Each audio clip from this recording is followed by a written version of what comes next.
Welcome back, everyone. I have Poison Ivy. Can you believe it? Just kidding, I don't. I have Poison Sumac. Is that what it's called? Apparently it's even worse. I don't know. This is what I get for doing yard work. Anyway, yes, so I'm itchy. I'm not going to try to make it worse. This is my distraction right here. Recording this video for the people. Let's talk about something else, like these figures in front of us. These are the new Godziburst line from Bandai. And boy, I was waiting for these, because I saw they had originally come out in Japan, and then they said they were going to put them in the States. And sure enough, now you can find these at GameStops and Targets. And Target, as you can see, has its own exclusive. It's right there in the middle. What a treat to walk into a Target, might I add, and see some classic Toho Godzilla stuff in the toy aisles. Because they also had the Bandai's also doing like these mystery eggs with all these weird, wacky designs, and they were there too. So it was a nice treat. I didn't pick up any eggs though, because I don't care for the eggs. I prefer to eat my eggs, and I can't eat the Godzilla ones because that's a safety hazard for some reason. Starting off with the box, it's colorful, thank God. If it wasn't, I don't know what I'd do with myself.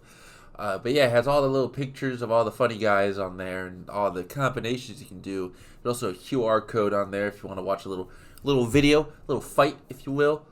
There's some ideas. You can live out your ultimate kaiju fantasies in this new line. And if you can see, each figure is like in the top right corner. It's like their designated nationality or whatever, like Cosmic Planet. I can't read that one because the screen's small on my computer.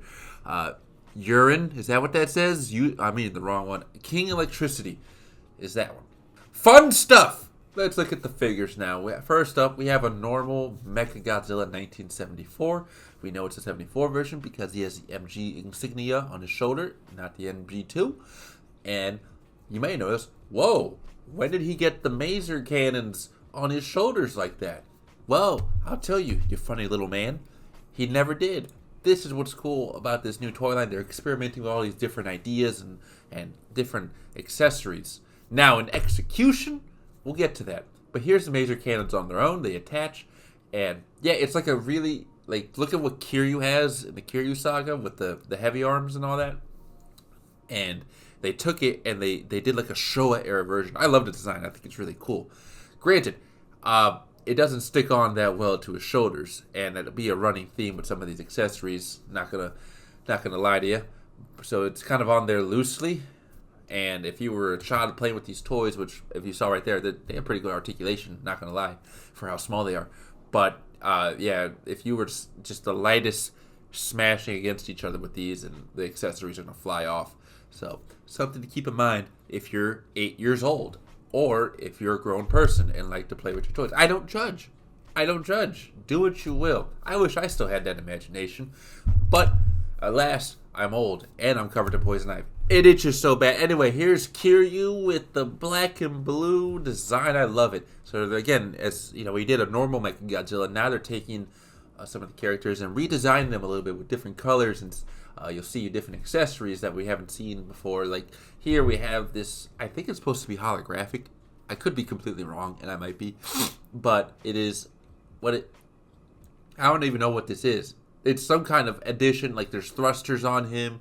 It almost looks like there's a spaceship, and it splits into two, at least the main chest piece, and then you could, I don't know. I don't know the lore. What is this? For all I know, it's an air fryer that just attaches to his shoulders. It could be. It looks like something like that. I don't know. I dropped it. But again, with this one in particular, it just doesn't stick onto his shoulders. There's little slots in his shoulder blades where you could supposed to stick it in, but you could tell, especially with mass production of these cheap plastic toys, it just doesn't. Execution's not too well. The wrist attachments aren't too bad. They have pegs, but yeah, that shoulder chest piece is just kind of laying there. Here we have Godzilla 2004. Now, if you know me, I'm not a huge fan of this suit design, but in figure form, I actually really like this figure. So obviously, if you can't tell, it has this icy, almost a tropical place looks like this. Ice blizzard design. Not blizzard like Dairy Queen, but blizzard as in the weather. And the blue and the gradients going on is really nice. But he has like blue flames as well. So I just a really cool figure. Gets some pretty cool posability for what it is. It's a small figure. They could have been really basic with some of the articulation, but they weren't. And if I haven't already said, these figures are only $10. So like, it's pretty cool what you get with them in terms of accessories and posability.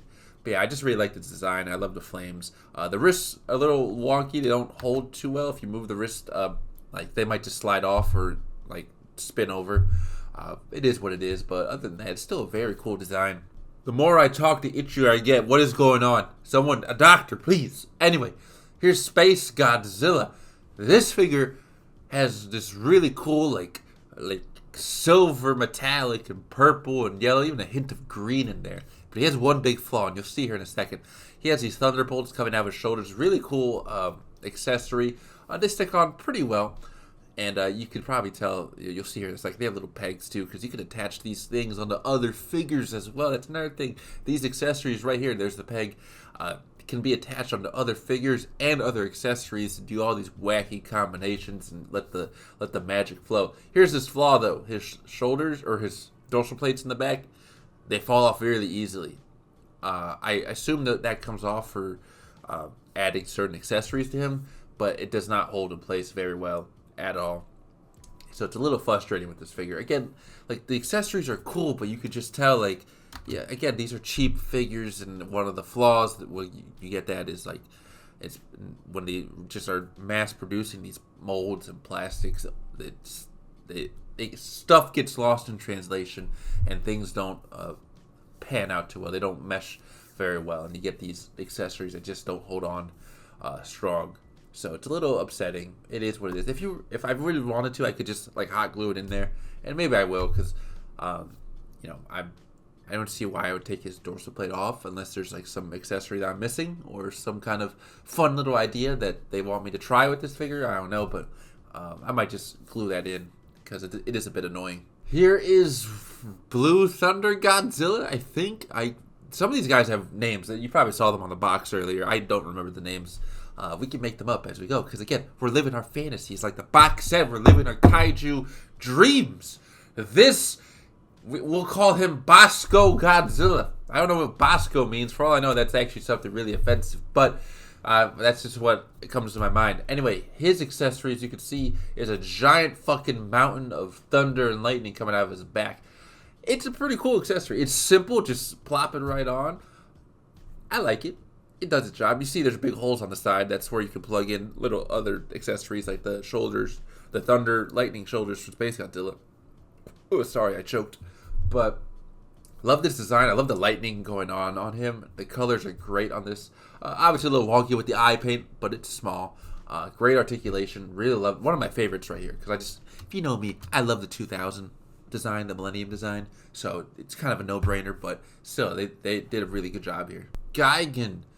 Sort of 2004. It is clearly based off 2004 Gigan, but if you couldn't tell, he has a fucking Gatling gun and some major either DS stylus or drill on his other hand.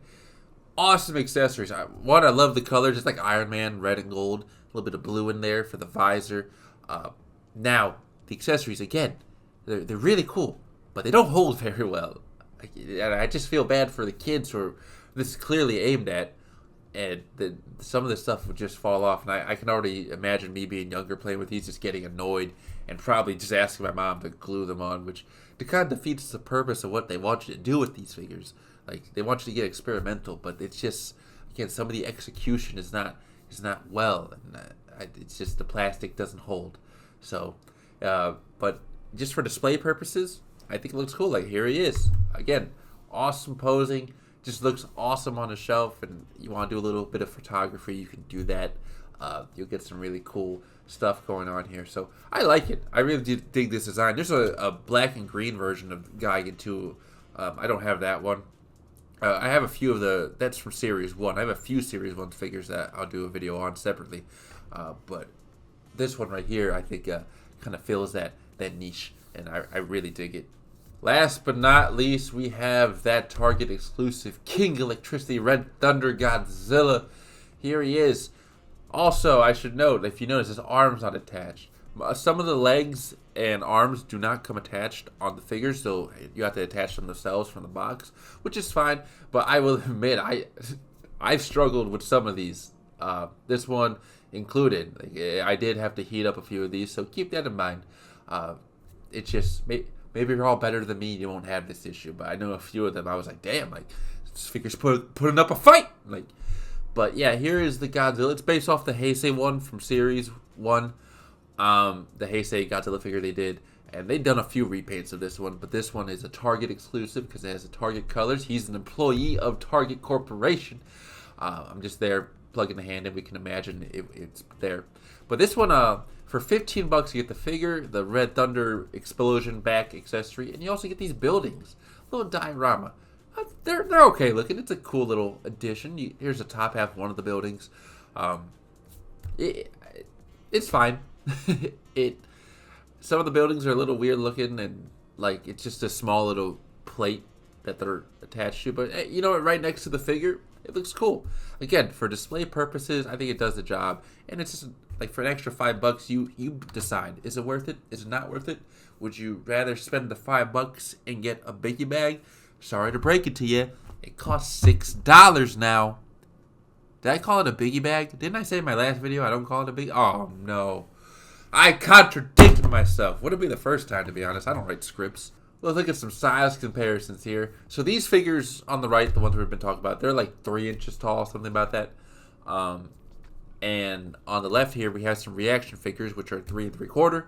So obviously the reaction are a bit too big. Most of them would look too big.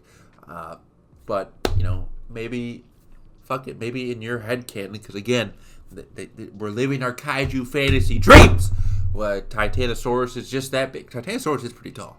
Maybe not that tall, but this is your world. This is your fantasy, all right? Live. Now these right here, though, you can't. I don't know if you can still find these anymore. Probably not. These are from Five Below back during the Godzilla vs. Kong era, but they had these little 3-inch figures, and these scale very well with the new line of Godziburst. So yeah, you have Mecha Godzilla. They did a Kong, which I don't have here, and there's the normal Godzilla. So those look really, really nice with these figures. And I didn't try it out, but I wonder if you could actually put the Red Thunder accessory onto that MonsterVerse Godzilla. It'd be pretty cool. Because again, we're living our dreams. You know what my dream is? To not be this itchy anymore. Anyway, so here they all get a thumbs up. Again, they're cheap figures, $10. You can find them at Target now. And what's the other place that sells Funko Pops? GameStop. I don't know if any other stores will get them. Maybe Walmart they'll get some in their collector section or something like that. We'll see. But right now you have 2 retailers. Maybe Amazon will pick these up as well. So yeah, go out there and look. They're fun figures. Not bad for the price. Just again, especially if you're buying this for a kid, the accessories. Be prepared for your child to be like, Mom, Dad, can you glue this on? Because it falls off every 5 seconds. Anyway, guys, that's it for today. I hope you all enjoyed. I hope you all take care. And I'll see you all next time.